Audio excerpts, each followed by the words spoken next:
Tag, you're it. I'm Amanda Malcolm, and you're listening to You're It Girl, a podcast focused on you and what propels you. Because that past, it does not define you. Your time is now, and you're it, girl.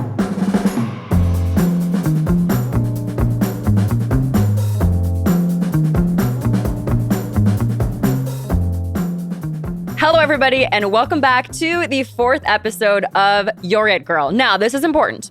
If you have not listened to episode 1 and 2, go back and download those episodes and listen, because the context of this episode and the next one is going to, you might seem a little bit lost if you haven't listened to those previous episodes, because I'm sort of going to be reflecting back to that time period and what kind of the last month has sort of been like.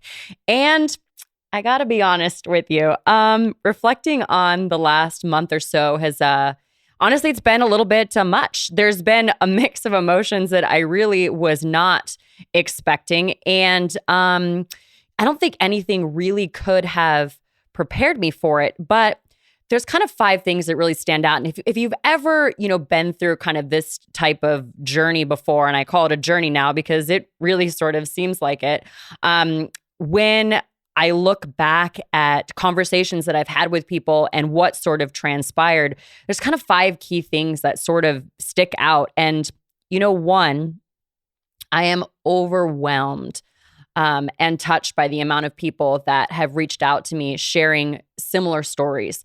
Similar stories of, molestation by people that they were close to, people that should have protected them, close family members or friends, similar to my own circumstances.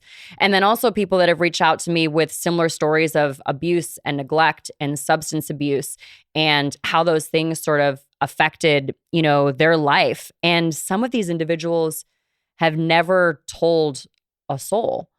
And I feel deeply touched, and this was really my true purpose for creating this podcast. So I've been extremely emotional about that. And I just wanted to say to anybody that has or is thinking about sharing that, thank you. Thank you for trusting me to share that information, and that I'm proud of you and you're doing a great fucking job.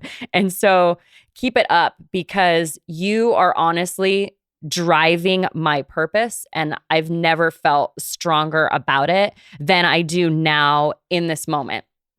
And number 2, the support that I've received from some of my family members and my dad has made me feel so loved, and I'm so grateful, because it honestly has not been that easy. And I know I came out strong and I came out swinging and I laid everything out there. And, I'm always sort of a glass half full, positive, optimistic person. So I don't think I really truly thought about the true, negatives of talking about things like this and what it would sort of feel like when I did. I knew that there would be, some concerning emotions from others, but I didn't really expect and wasn't prepared for how it would really make me feel.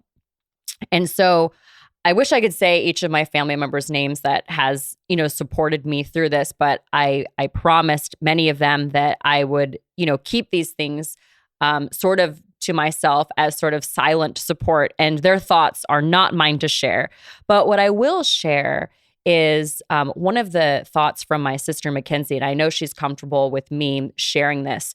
She's been watching things, on TikTok and comments that, people have been sending over to me. And she said, when I asked her how she felt about it, she said to me, "You know what, Amanda, every time I read one of these comments, I feel so validated.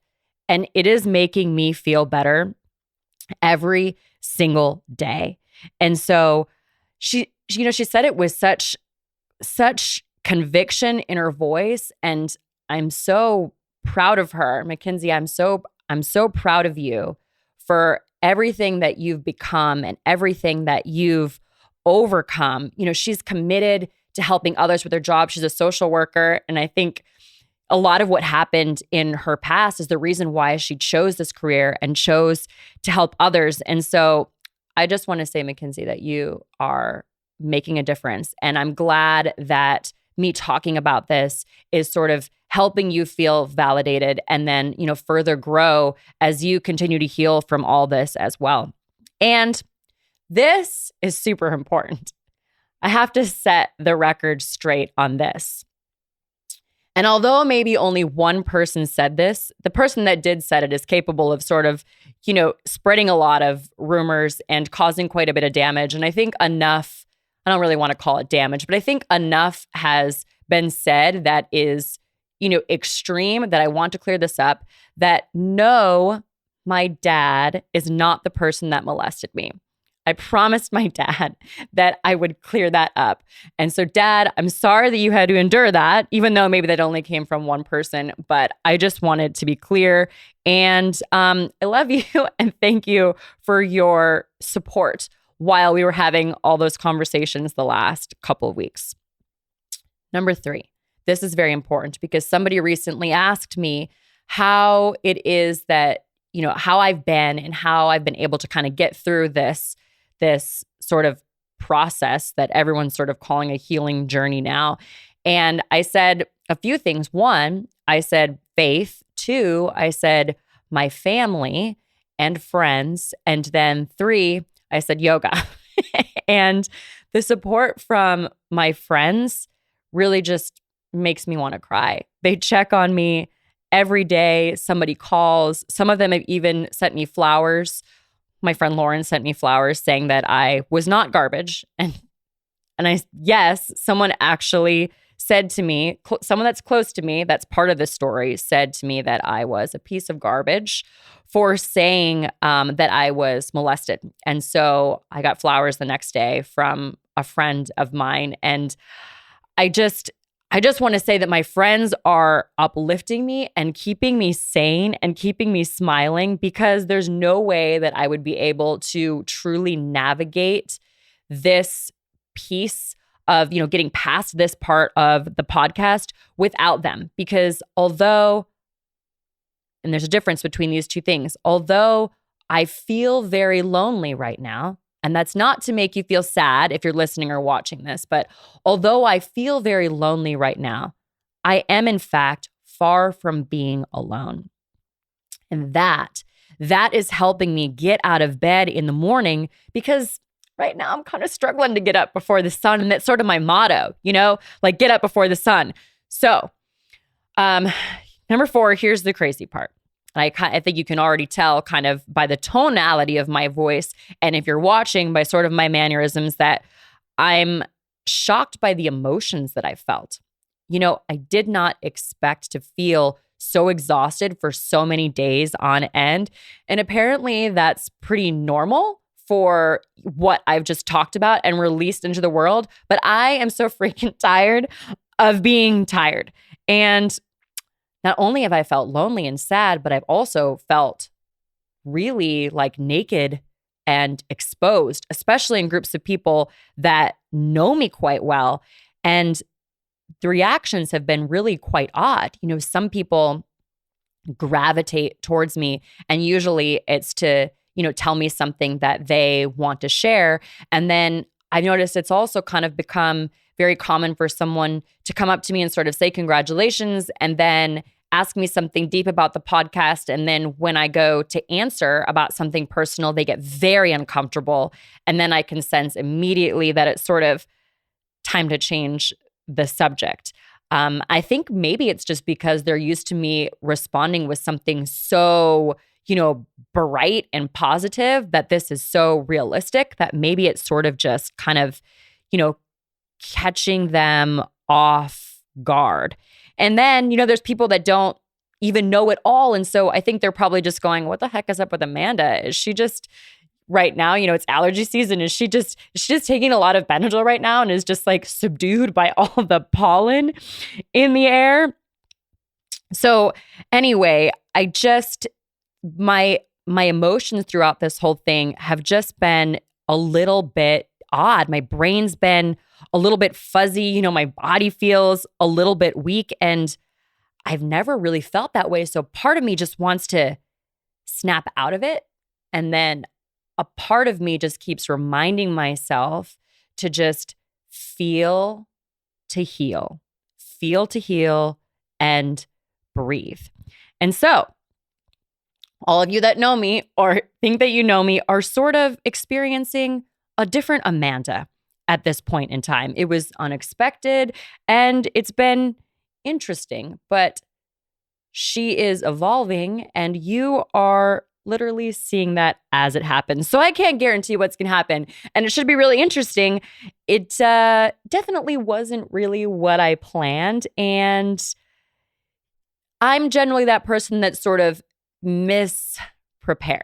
And I don't think that there was any sort of preparation that I really could have guessed would have been a good thing to, think about before this. And so maybe I probably should have thought about that before I came up with this sort of brilliant idea that I was compelled beyond my control to pursue. And so if you have advice, I just want to say, follow me on Instagram at You're It Girl and maybe shoot me a little bit of advice because I'm all ears and I think I might need a little bit of help with that.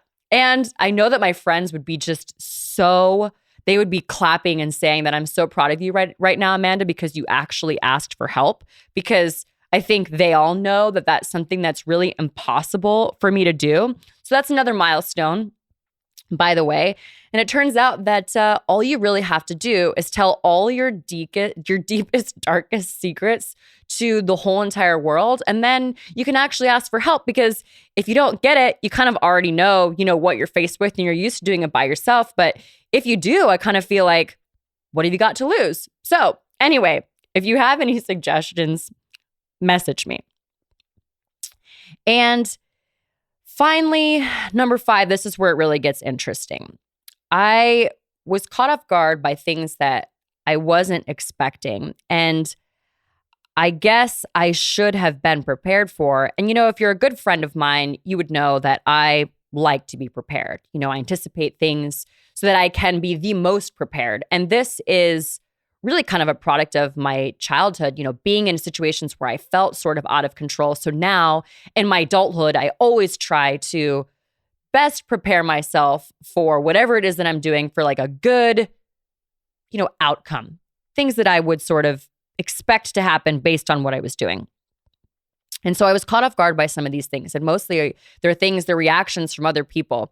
So I had taken my daughter she goes to an art therapy, art play class, which has just it's an extremely unique type of therapy where children go and there's a therapist, but they work through some, challenges that they're having through art. It's been really quite beautiful. And so I was taking my daughter to her normal appointment, and there was a woman that had just dropped her daughter off. Her daughter's been having some challenges in school and some anxiety. And so she asked me sort of how the experience has been for Kennedy in art play. So I was sharing the experience with her, and, she was talking kind of a lot, and I was getting a little bit annoyed because I kind of had a lot of work to do. I've been so distracted by all this podcast stuff. I had a ton to do, and I always bring my computer and sort of set up shop in the art therapy room. So that way I've got an hour to sort of just get everything that's been piling up all day out of the way. But I realized now that this conversation was going to take a while. And so I said, you know what? There's a reason for this. I closed my laptop and started talking to her. And we started talking about social media. And, her daughter is the same age as mine. They're both 8. And what that sort of is going to look like as they get a little bit older into their teenage years. And we started talking about kind of controlling social media. And sorry, this is a big tangent, but it has a point, I promise you. And she brought up kind of some things that have happened to some of her friends that are older, that have older kids that are now sort of in their 20s. And they talked about things they'd shared on social media and bullying, online bullying. And then we were talking about something interesting, victim shaming. And she was kind of sharing some experiences that some of her friends' kids had. And I said, I can't believe I'm going to tell you this. I said, but I just released this podcast. And in the podcast, I talk about a number of things. And one of the things that I talk about that really seems to have topped the cake on all the trauma that I that I talked about, throughout my story as a child was the fact that I was molested. And she was probably the first person that actually didn't look at me in such a shocked sort of way. And she didn't apologize. She just said, she kind of took the word in and she just said, I just don't understand the victim shaming. And I've never really looked at myself as a victim, but now that I have this to use as an example, here's some of the things that I've heard. And here's some of the things that this mom and I talked about. One, this is very common. You should have told someone so they could have helped you. Two, how did you get yourself into that situation? Three, I feel bad for you, but I wouldn't tell the world. And then this is another one. I mean, that's awful, but why do you have to talk about it? So after talking to this mom, and she and I talked through this and got on obviously to a whole nother topic afterwards, but it got me thinking when I left the art therapy office, I went and just I posted something on TikTok and the response was shocking. Obviously, it was in regards to being molested and the word molested, which I described how uncomfortable the word is for other people. And I also described how uncomfortable it was for me first to say it. And if you go back to episode 1 of the podcast, I talk about that. I talk about how this was part of the story that I actually was going to leave out because I myself felt uncomfortable with this word. Now, honestly, I've said it so many times that I can really say it without discomfort, but I realized that there is an extreme amount of discomfort associated with this word. And I obviously can understand why, because it's a little bit horrifying. And then also, I think there's also a lot of, lack of understanding about circumstances that are leading up to it. And how does it happen? And really, in my mind, it's sort of irrelevant. The fact is that it happened. I got help. I talked about it. I've confided in other people about the subject itself. And although a horrible word that has a lot of negative connotation behind it, the victim shaming piece of it, although unintentional, really seems to kind of be a thing, and I had never experienced it before, but it's because I never addressed this and I never put it out there. So I never really was in a situation where I was met with, what will I receive back once I tell people this thing happened? And so the only thing I can say is that if you know someone that this has happened to, or if someone has confided in you about it, or if the word seems to make you cringe, then practice saying it. You can go ahead and say it if you're in your car, maybe not if you're at the gym, but go ahead and say it. She was molested. And practice saying it and practice understanding it. And if someone confides in you, all you simply have to say is, I'm sorry that happened to you. That is not okay. Because it's not okay. And I am okay. But that is never okay. And so just instead of asking a lot of questions of why and how that happened, just a simple sorry, that's not okay, is A-okay.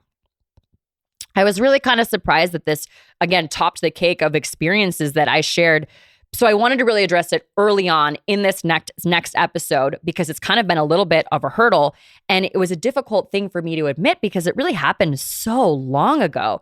And I covered it so extensively on my own through therapy that I I forgave the person a long time ago.